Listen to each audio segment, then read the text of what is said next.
여러분 반갑습니다. 차길령입니다.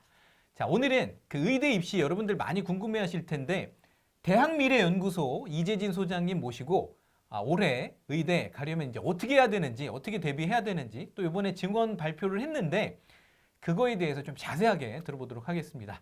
네, 소장님 반갑습니다. 안녕하십니까? 네. 네, 이재진입니다. 네, 그 자세하게 한번 설명 좀 해주시죠. 이번에 증원이 어떻게 됐는지. 네, 의대가 이제 총 40개 대학에 5,058명으로 확정이 됐고요. 네, 서울 8개 의대는 증원이 되지 않아서 아쉽긴 한데 네. 경기 인천 대학들은 많이 늘어서 경기 인천에 의대가 어디 있죠? 경기 인천은 인하대, 가천대, 아주대, 성균관대, 수원 그리고 의학전문대학원의 차 이과대가 있는데 네. 정원이 확정이 돼서 총 570명 정도 선발을 합니다. 여기는 570명. 네. 그리고 권역별로는 지금 어디가 많죠, 제일? 권역별로는 현재 맘카페나 여러 학부님들이 굉장히 핫하게 생각하고 있는 지역이 하나 있습니다. 네. 그게 바로 어디냐면 저도 많이 들었습니다. 그죠? 네. 대전, 충남, 충북, 세종입니다. 여기 지금 그 대전, 충남, 충북이 그 970명으로 확정이. 네, 970명이고 네. 특히 세종시 같은 경우에는 학령 인구가 작기 때문에 네. 학령 인구가 작아서 조금 의대를 가기 쉬워지지 않을까 그런 기대도 있고 해서 현재 최근 나온 여러 커뮤니티 글을 봐도 이 이사 지역이- 간다고 막 지금 뭐 강남에서 뭐 이사 간다, 전학 간다 지금 뭐 난리더라고요. 네, 여러 의견이 많이 나오고 있고 이사 이슈도 좀 많고 해서 네. 이 지역이 굉장히 핫한 지역인 맞습니다. 네. 네. 그리고 강원, 제주 같은 경우에는 증원이 돼서 532명 네. 선발을 하고요. 네. 그리고 부산, 울산, 경남, 부울경이라고 하죠. 네. 여기는 정원이 들어서 820명 선발을 합니다. 네. 그리고 대구, 경북 총 5개 의대가 있는데 640명. 그리고 광주, 전북, 전남. 그러니까 전남은 의대가 없긴 하지만 총 4개 의대가 이 권역에 있고 총 네. 700명 선발을 합니다. 네. 요거는 이제 보도 자료로 많이 나왔을 것 같으니까 네, 네. 이제 저희가 넘어가는 걸로 하고요. 네. 그 일단 의대 증원분이 올해 입시부터잖아요. 네. 네, 그 선발하는 거에 대해서 조금 설명을 해주시죠. 이제 수시랑 정시 이렇게. 네, 올해 의대가 2,000명이 늘어나서 네. 지금 입시 트렌드와 동일하게 수시 정시 비율을 따지게 되면 2,000명의 60%는 수시 1,200명, 1,200명. 네. 2,000명의 40%는 즉 800명은 정시 이렇게 네. 배정될 것 같아요. 네. 수시가 여전히 많을 것 같긴 합니다. 네, 그리고 이 수시 1,200명 중에서 가장 많이 선발하는 문, 그러니까 네. 수시 같은 경우에는 학생 뭐 교과라는 문, 종합도 있고. 종합이라는 문도 있고 논술이라는 문이 있는데 네, 막 교과가 제일 많이 배정되지 않을까 생각을 해요. 네. 기존에- 1,200명 중에서. 그렇죠. 네. 기존 수시 입시에서도 교과가 좀 많은 편이어서 막 네. 교과가 압도적으로 배정이 많이 될 것 같고 네, 그다음 종합, 그다음 논술로 네, 인원이 배정될 것 같긴 합니다. 네. 근데 여기 이제 뭐 주신 자료 보니까 논술이 많이 증가할 수 있다고 뭐 이렇게 말씀하셨는데 이게 무슨 말이죠? 왜냐하면 제가 몇 개 대학 좀 의견을 구해 보니까 네. 예상했던 것보다 훨씬 더 많이 인원을 받았다는 대학들도 있더라고요. 네, 그럼 그 대학들은 좀 고민스럽겠죠. 왜냐하면 40명일 때보다 한 120명, 이 80명이 늘었으니까 이 네. 120명을 종합과 수능으로 하기에는 좀 부담이 되니 교과도 좀 배정하고 네, 논술로도 배정을 해서 선발하는데 부담을 덜고자 할 거예요. 어쩔 수 없이 논술 전형을 늘릴 수밖에 없는 것 같거든요. 네, 지금 현재 인원보다 최소한 50명에서 60명 정도는 늘 것 같긴 해요. 네. 근데 논술은 눈여겨볼 필요가 있지 않을까 생각을 합니다. 논술 전형을 좀 네. 약간 주목해야 된다. 네, 뭐 이런 맞습니다. 의견이신 네. 거고. 작년에 그 의대 뭐 경쟁률이나 뭐 이런 지원 상황에 대해서 작년 상황에 대해서 조금 저희가 한번 짚어보려고 하는데 네. 어떻게 됐었죠 작년에? 의대는 제가 한 최근 5년 동안의 수시 지원자를 분석을 해보게 되면 네. 의대는 지원자가 계속 늘어났어요. 음, 지금 현재 만 한 2, 3천 명 정도까지 늘어난 걸로 예상을 하고 있는데 논술 지원자가 압도적으로 많습니다. 한 6천 명이 넘습니다. 왜 그럴까요? 상대적으로 교과 성적, 즉 내신 성적과 활동이 내신도 안 돼. 활동도 안 돼. 그렇게 뭐 되면 활동도 안 돼. 수능도? 수능도 전 과목을 다 하기 어려운 경우, 네. 그러니까 수능이라는 게 5과목으로 가야 되잖아요. 네. 그런데 한 3과목 또 4과목 정도 준비해 볼 만한 학생들 같은 경우에는 네. 논술이 대안책이긴 하죠. 논술에 가장 많은 지원자가 몰려서 한 6,300명 정도. 와, 굉장히 많이 몰리네요. 근데 올해는 또 한 8,000명까지 늘어날 수 있지 않을까 예상도 해봅니다. 네. 그래서 저희도 이제 논술 프로그램을 좀 기획을 좀 해보려고 하는 네, 네. 잘- 트렌드에 맞게. 네, 뭐 지원자가 많이 늘 것 같아서 도움이 네. 될 것 같긴 합니다. 네. 작년에 이제 수시 입시 결과도 한번 짚어보죠. 보통 의대는 그러니까 교과라는 문과 종합이라는 문과 논술이라는 문이 있는데 내신 성적 기준으로 네. 보통 교과라는 문은 보통 한 1.4 정도 조금 작년 얘기하는 예, 거죠 지금? 좀 네. 여유 있게 잡게 되면 한 1.5 정도. 네. 그러니까 내신 등급이 1등급 절반, 2등급 절반 되는 학생들이 의대 갈 만한 길이 됐는데 올해 이 정도로 증원이 되면 좀 떨어지겠네요. 그쵸 제가 뭐 누적도 수분포 같은 걸로 예상해 보게 되면 네. 한 1.678 네. 어떤 대학 같은 경우는 한 1.8등급까지도 그 1등급 후반 학생의 경우에도 네. 합격할 수 있지 않을까 조심스럽게 예상을 합니다. 네. 작년에 종합 전형이 어떻게 됐죠? 보통 지금 방금까지 교과 전형 네. 얘기한 거고 종합 지원- 전형에 대해서는 네. 지원자의 관심을 보는 전형이 이제 학생부 종합 전형인데 네. 종합 전형은 교과 전형에 비해서 좀 입시가 낮아요. 네. 그래서 보통 작년 입시 결과 봤을 때 한 내신 2.5등급 정도까지 합격을 했었는데 네. 교과가 늘면서 입시 결과 떨어지고 그 여파가 종합 전형까지 미친다고 하면 2등 후반, 3까지는 어렵지만 2등 후반 정도의 내신을 갖고 의대에 관심이 많은 학생들은 붙을 가능성이 좀 높지 않을까. 와, 2등급 후반도 학생부 종합 전형으로 의대가 지원이 가능하다. 굉장히 놀랍긴 하네요. 그러니까 그만큼 정원이 일어난 파괴력이 큰 거죠. 정원이 늘어난 효과라고 보시면 될 것 같습니다. 그러니까 올해 어떻게 보면 굉장히 학생들 입장에서 좋을 수 있는 게 그죠? 이제 의대가 아니더라도 우리가 이제 의대 정원이 는 거에는 이제 치의학과는 안 들어간 거잖아요. 그렇죠. 의예과 바로 밑에 이제 선호도가 조금 학생들이 조금 밀리는 게 치의학과, 한의학과, 그럼 약학과, 수의학과가 있는데 네. 연세 반응으로 입시율가 떨어질 겁니다. 네. 그럼 보통 약대가 예전의 기준으로 봤을 때는 내신 등급 한 1.8 정도 됐었는데 네. 잘 밀리게 되면 2등급 초반 학생들도 약대를 갈 수 있지 않을까 예상이 되는 거고요. 이제 치대, 한의대, 약대, 수의학과 가기가 이제 훨씬 더 수월해졌다 이렇게 이해해도 되는 건가요? 그렇죠. 입시가 이렇게 급격하게 바뀌는 첫 해는 네. 전년도 입시 결과 완전 무용지물이기 때문에 네. 학생들한테 올해는 최대한의 기회가 배정됐다고 보면 되는 거죠. 아, 여러분들 진짜 열심히 조금만 열심히 공부하면 진짜 꿈에 그리던 그죠? 막 치대, 한의대, 약대 이런 데 갈 수 있다는 얘기고요. 뭐 당연히 그러면 이제 우리가 예상해 볼 수 있는 거는 스카이 뭐 서울대, 연대, 고대 전체적으로 입학할 가능성이 높죠. 높아지는 거죠. 왜냐면 학생들이 스카이 자연계보다 네. 소위 말하는 메디컬 계열에 관심이 높고 선호도가 높다 보니까 그렇죠. 그렇죠. 네. 스카이 자연 계열의 내신 등급 보게 되면 이 초반까지 나오는 경우가 있는데 네. 올해 이런 분위기라면 한 2등급 중반까지 한 2.5, 2.6 등급까지도 스카이 자연 계열을 갈 수 있지 않을까 생각을 해봅니다. 2등급 중반 후반도 서울대 자연계열을 갈 수 있다. 네. 그렇죠. 좀- 의대 정원이 2,000명 늘어나는 게 네. 스카이급 대학이 하나 더 위에 생긴 거라고 보시면 돼서 네. 한 그룹씩 내신 등급이 밀렸다고 보셔도 딱 맞을 것 같습니다. 와, 진짜 학생들한테는 좋은 소식이네요. 그렇죠. 네.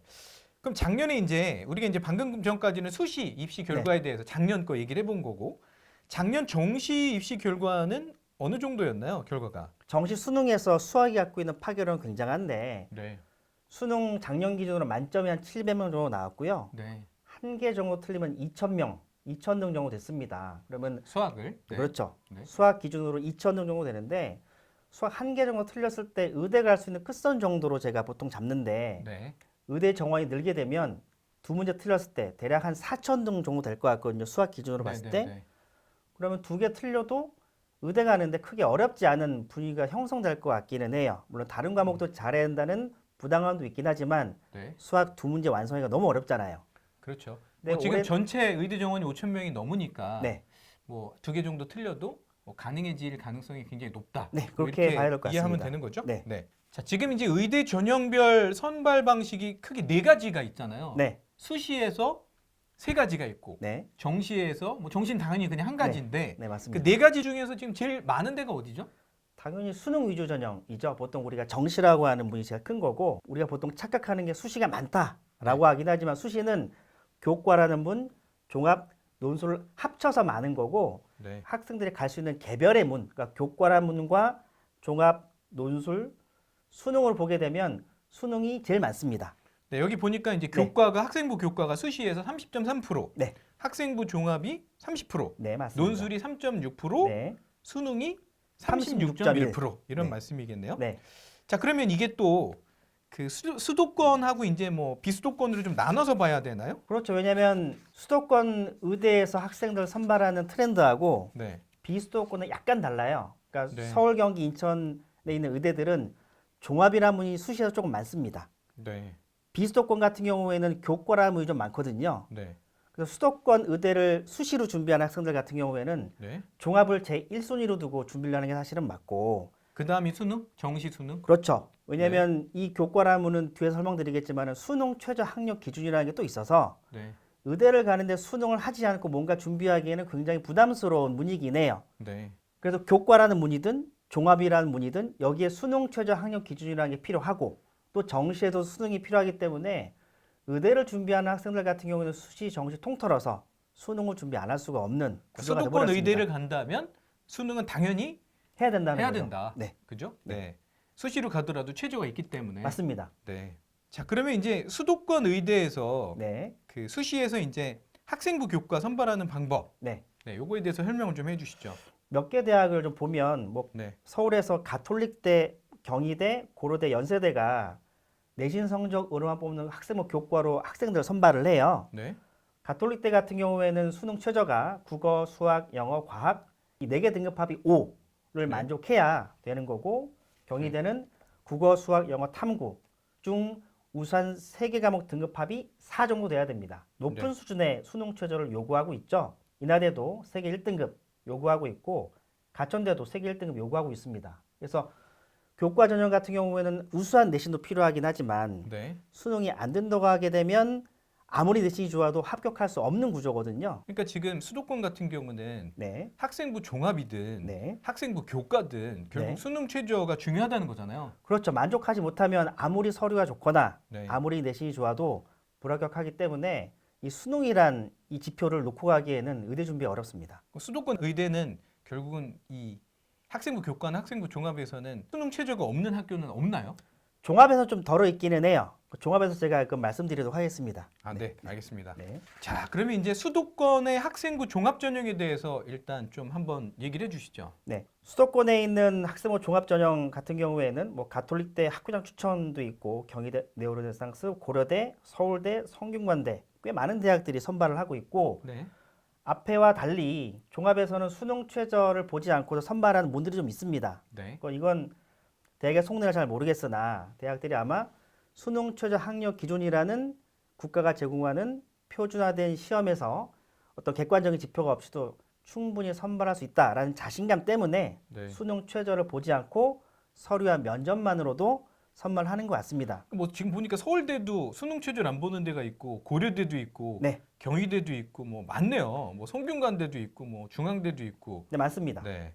아마 그렇군요. 이거는 조심스럽게 예상해 보게 되면 일반고보다 특목 자사고 네. 학생들이 아무래도 수능이 좋다 보니까 수능 최저를 보지 않더라도 기본적인 학업 능력을 판단할 수 있으니 서류와 면접을 보고 학생을 선발할 수 있다라는 대학의 자신감인 것 같아요.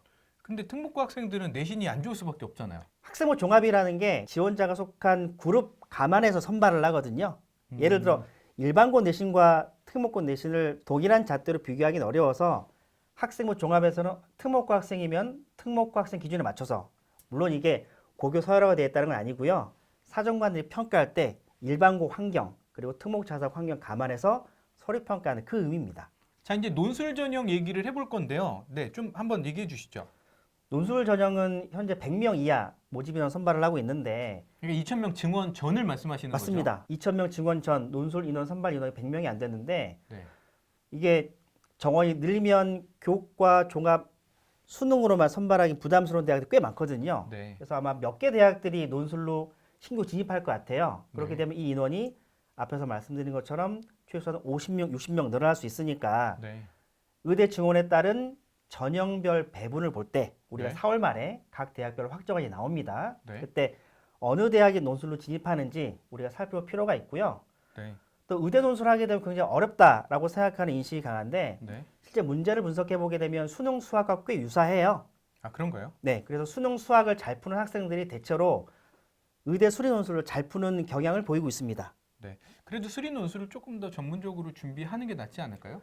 답안지에 문제를 푼 습관이라던가 네. 실제 출제 경향들을 보고 어떻게 준비하는지 우리가 그런 부분들은 미리 준비할 필요는 사실 있습니다만 실제 논술을 준비하는 학생들 현장에서 만나보게 되면 논술 전형 지원하기 전에 겁먹는 경우가 상당히 많아요. 네. 근데 제가 드리고 싶은 말씀은 논술 문제가 크게 어렵지 않고 네. 수능을 준비했던 경험이 있는 친구들이라면 준비해도 된다. 단 대표님께서 말씀해 주신 것처럼 미리 출제 패턴도 한번 확인해 보고 네. 답안지 쓰는 훈련도 한번 해보고 그렇게 되면 훨씬 더 좀 더 안정감 있게 논술을 준비할 수 있다. 그런 말씀입니다. 자, 이제 마지막으로 정시 얘기를 해볼 건데요. 정시는 지금 그 어느 과목 반영 비율이 제일 높나요? 뭐니 해도 수학이죠. 알면서 물어봤습니다. 네. 제가 여기 와서 수학을 얘기하는 건 아니고 실제 수능에서 수학이 갖고 있는 파괴력의 가장 큰 이유가 뭐냐면 국어하고 영어는 45문제밖에 안 되고 네. 수학은 30문제나 되다 보니까 한 문항당 파괴력이 클 수밖에 없습니다. 그리고 반영비를 보셔도 가톨릭대 같은 경우는 전체 반영 비율의 40%가 수학이에요. 그리고 고려대 같은 경우는 37.5%, 가천대는 30%. 꽤 전체 100분위 100 중에서 최소한 25% 이상의 반영 비율을 갖고 있거든요. 네. 그러니까 일단 반영 비율이 보니까 다 높네. 굉장히 높네요, 높죠? 수학이. 네. 네. 보통 우리가 그런 선입관도 있잖아요. 수학을 잘하면 뭔가 공부를 잘하지 않을까라는 기대감 네. 때문에 아마 대학이 수학에 대한 비율을 좀 높게 산정한 게 아닌가 생각도 들고요. 아니 지금 자 마지막으로 이제 한 말씀 해주시죠. 네, 의대 증원이 늘어서 학생들에게 올해 큰 기회가 될 거거든요. 내신 네. 능력도 떨어지고 수능도 떨어질 거기 때문에 포기하지 말고 끝까지 해보신 것을 추천해 드립니다. 네, 좋습니다. 뭐든지 전략이 중요하잖아요. 오늘 얘기를 들어보니까 이거를 혼자 분석하기보다는 그래도 전문가의 도움을 받는 게 낫다는 생각이 네, 맞습니다. 드는데요. 네. 이재진 소장님의 컨설팅을 받고 싶으신 분은 지금 유튜브 밑에 더보기 보시면 이 컨설팅 받으러 가기 링크가 있거든요. 그 링크를 타고 들어오셔서 신청하시면 완전히 최고 대한민국 대치동 전문가의 도움을 전략적으로 받으실 수 있다는 것을 말씀드리면서 마치도록 하겠습니다. 시청해 주신 여러분 감사드립니다. 수고하셨습니다. 고맙습니다. 감사합니다.